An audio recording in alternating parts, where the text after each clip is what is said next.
question.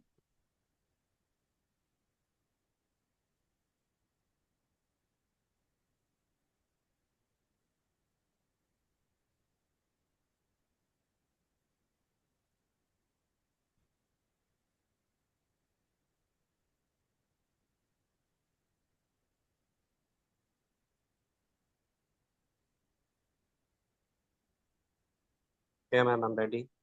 Okay, so if you've read and understood, considering its surgical pathology station, please tell me what would be your provisional diagnosis? My provisional diagnosis is ulcerative colitis. Okay. What do you understand by the term surveillance colonoscopy? It is done in people who are affected with FAP or IBD to rule out any signs of dysplasia or adenocarcinoma, colorectal carcinoma. How frequently do we ask the patients to go for surveillance colonoscopy? I think we do it every 6 months. Does it have to do with the gene relation or with the family history? Yes, we do it And in the age group as well, please.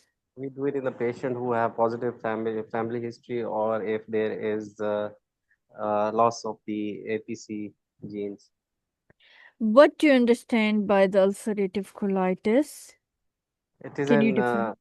yes, ulcerative colitis is an chronic inflammatory bowel disease that is characterized by inflammation of the mucosa or was part of the colon or involving the whole colon, and most of the time the rectum is also involved.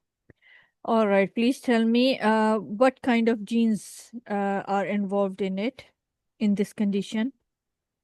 Uh, there are three genes involved in development of IBD. They are APC, KRAS, and P53. APC and P53. Would you be able to tell me how do these genes work? P53 is a tumor suppressor gene. When there is some damage or stress to the due to the stress, there is damage of the DNA. It deals with it by three mechanisms. It can cause the arrest of the growth of the cell, or could cause the repair of the DNA, or can lead to the apoptosis as a last resort.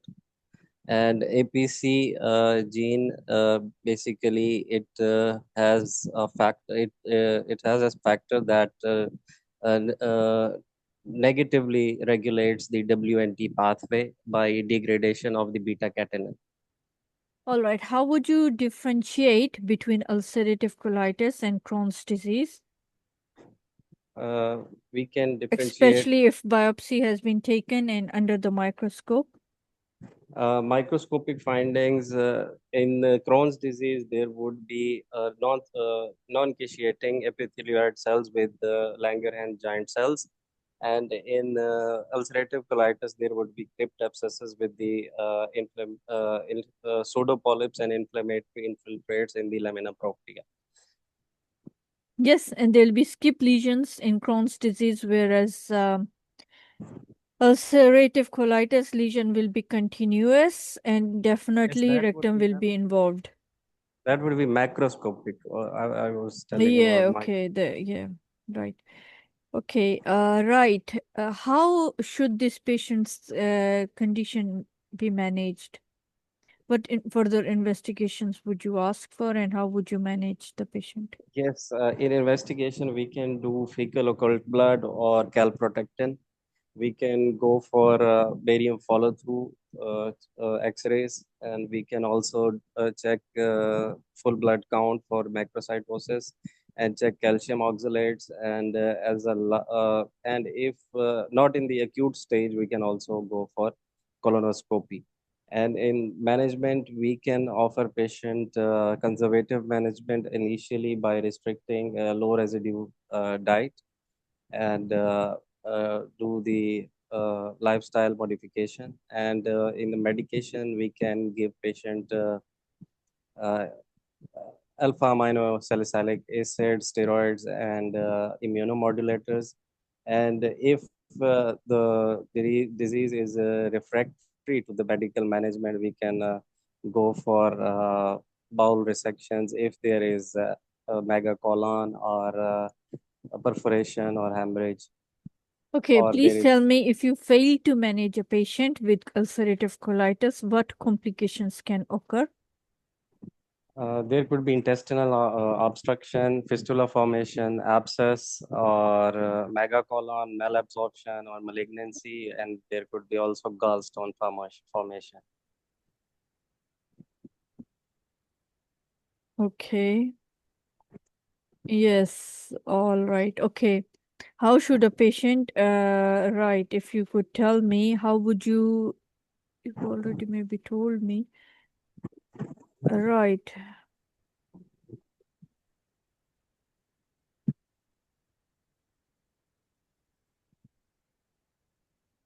All right. Right. This patient is on long-term immunosuppression medications.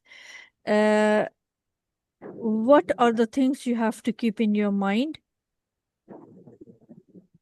In patient can get infected because of the immunosuppression. Yes.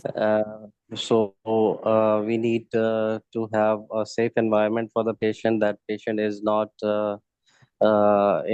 in an environment where there are more people who are affected with other diseases, and the patient should have uh, vaccinations for contagious diseases.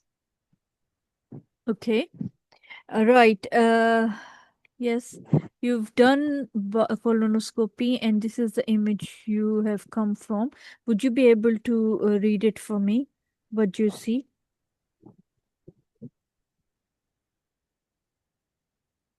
Yes, this is colonoscopic view showing Yes.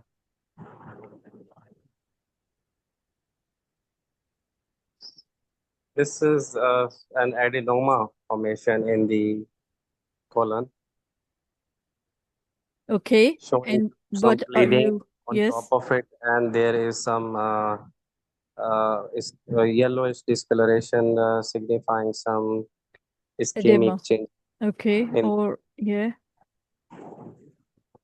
So basically, it shows transmural inflammation from mucosa to serosa, and there is patchy mucosal ulceration and fissuring.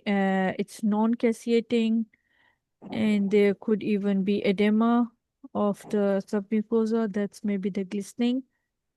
Okay, right. What more can you tell me? What are the risk factors which can arise because of or which can cause this condition? If there is a high usage of fat diet, or if there is obesity and smoking or alcohol intake. Okay. Please tell me, what is the function of proto-oncogenes? Proto-oncogenes are the normal genes in the cells that regulate the cell proliferation, differentiation, and growth. Okay. Yes. Can you give example of some proto-oncogenes? Mm, They are also the tumor-inducing agents or oncogenes. Like KRAS is one. There are many others as well. MYC1, there is one that I know. MYC, okay, yes, and RAS is as well. And there is TRK and many others. Okay, thank you. Thank you, ma'am.